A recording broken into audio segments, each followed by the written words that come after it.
అందరికీ నమస్తే అండి.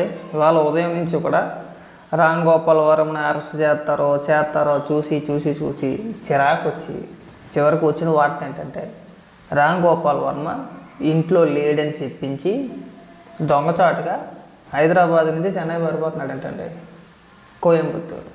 ఆల్రెడీ ప్రకాశం పోలీసులు చెన్నై పోలీసులతో కూడా మాట్లాడి ఆల్రెడీ ఒక స్పెషల్ టీము చెన్నైకి కూడా బయలుదేరింది. ఇది రామ్ గోపాల్ వర్మ కోసం. ఇంత హై డ్రామా ఎందుకు రామ్ గోపాల్ వర్మ? సింపుల్గా నోటీసులు ఇచ్చారు. ఆ గౌరవాన్ని మనం నిలబెట్టుకొని విచారణకి వెళ్ళి సహకరిస్తే అయిపోయేది. ఎంత పెంట ఉండేది కదా. పిలిచినప్పుడే ఎల్లుంటే ఎంత రచ్చ ఉండేది కాదు కదా. ఇవాళ చూడు ఏమైంది. ఒక పక్క భయపడిపోయేది నువ్వే, ఒక పక్క లాయర్ చేత లెటర్లు రాసేసి నువ్వే. ఏంటి ఈ పోటుగోడు వల్లట ప్రొడ్యూసర్లకి నష్టం వాటిల్లుద్దంట ఈ పోటుగడిని ఇప్పుడు అరెస్ట్ చేస్తే. అందుకని చెప్పేసి నేను రాలేను, 2 వారాల తర్వాత అంటే నీ ఇష్టమా? గతంలో నువ్వు వేసిన పోస్టులు మన చంద్రబాబు నాయుడు గారి ఫోటోలు మార్పింగ్ చేసి, లోకేష్ గారి ఫోటోలు మార్పింగ్ చేసి, ఈ ఫోటోలన్నీ మార్పింగ్ చేసి మనం పోస్టులు వేసేటప్పుడు మనం ఆలోచించుకోవాలి. రేపు అన్న రోజున ప్రభుత్వాలు మారితే మన తొక్క చెక్కేస్తారో. మన సినిమా ఫీల్డ్లో ఉన్నామో, మన సినిమాలు తీసుకొని బతకాలి.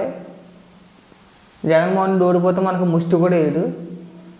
మనకు ఆధారం మళ్ళీ సినిమాలే.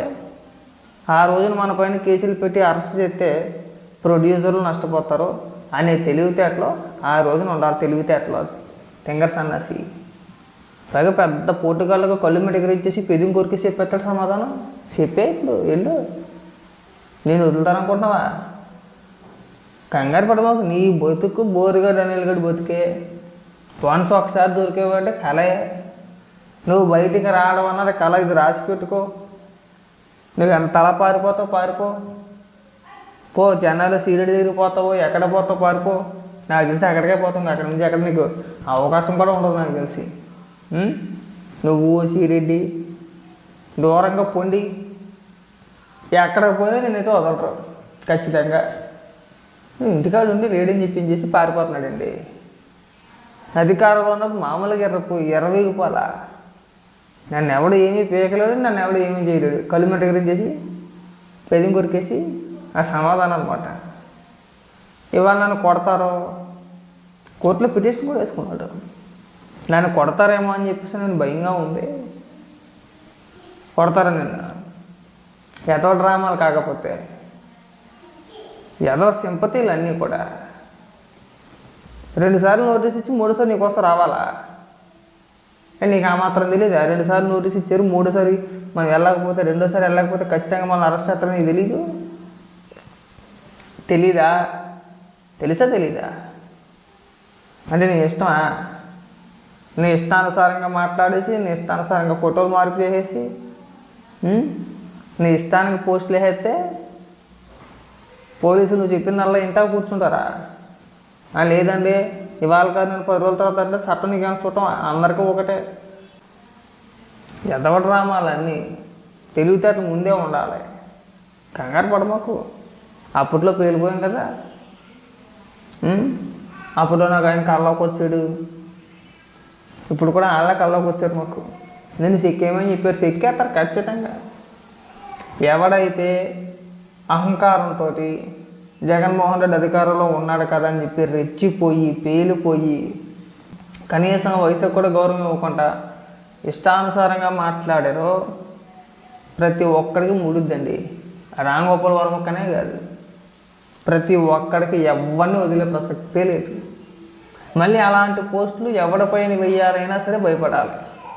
ఆ చంద్రబాబు నాయుడు గారా, లోకేష్ గారా, పవన్ కళ్యాణ్ అనే కాదు, ఏ రాజకీయ నాయకుడి పైన అయినా సరే ఎవరైనా వెయ్యాలంటే రేపు ఆ రోజున మన గతి ఎలా పట్టుద్ది, మనం ఈ స్థాయికి దిగజారిపోవాలి, తర్వాత మనకు ఆ పరిస్థితి మనకు రావద్దు అని చెప్పి భయపడాలన్నమాట. ఇప్పుడు ఇచ్చే ట్రీట్మెంట్ ఆ రేంజ్లో ఉంటుంది. మీ అందరికీ కూడా తప్పుడు అసలు ఒక్కొక్క రేంజ్లో తెచ్చిపోయారు.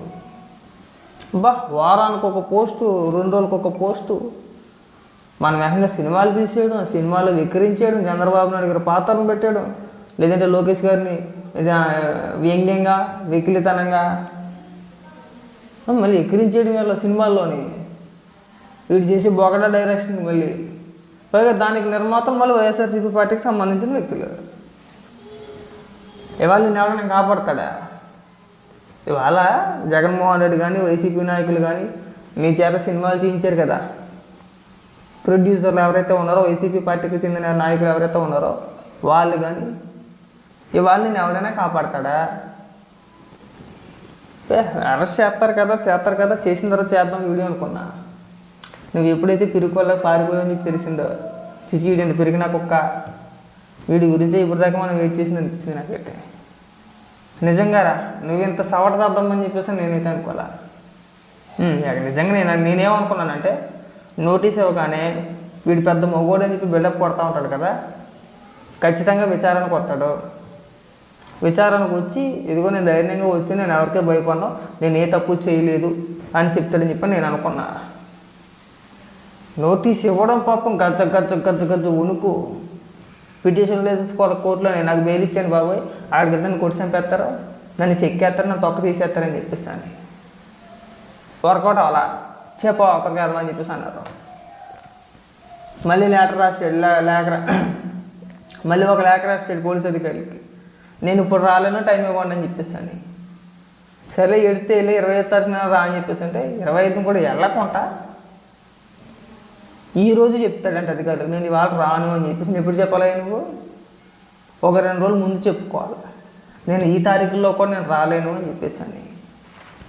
ప్రతి ఎదవకి ఇది ఒక అలవాటు అయిపోయింది, ఇష్టానుసారంగా పోస్టులు వేసాడు, ఏది పడితే అది మాట్లాడాడు. పోలీసులు ఇంటి మీదకి వస్తే కేసులు పెడుతున్నాము, నన్ను అన్యాయంగా అరెస్ట్ చేస్తున్నారు, నా పని అక్రమంగా కేసులు పెడుతున్నారు. పైగా జగన్మోహన్ రెడ్డి ఇలాంటి నీచుడికి మళ్ళీ వంతపడడం, రాంగోపాల్ వర్మ పైన అమాయకుడి పైన కేసులు పెట్టేస్తున్నారని చెప్పేసి ప్రోత్సహించిందే నువ్వు. నీకు సిగ్గు శరం లేదు అసలు. వీళ్ళంతా ఒక విచిత్రమైన బెటాలియనండి, అది ఒక దరిద్రమైన రోత బ్యాచ్.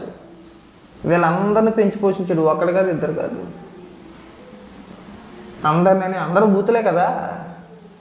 ఇవాళ వచ్చి నిత్తులు ఎత్తుంటే ఎట్ట కుదురుతుంది? కాబట్టి ఏంటంటే రాంగోపాల్ వర్మ పారిపో మాకు. ఒకవేళ నువ్వు చెన్నై వెళ్ళినా కానీ నీతో కూడా సిగరెట్ని కూడా ఎత్తుకొచ్చేస్తారు. పారిపో మాకు, ధైర్యంగా విచారణకి వెళ్ళు. విచారణలో నువ్వు చెప్పాల్సింది నువ్వు చెప్పు. నీ చేత ఎవడు పెట్టించాడు, ఎవడు తీయించాడు, నీకు ఎవడు డబ్బు ఇచ్చాడు, అడిగితే నాకు ఇంకేం అడగడు అక్కడ.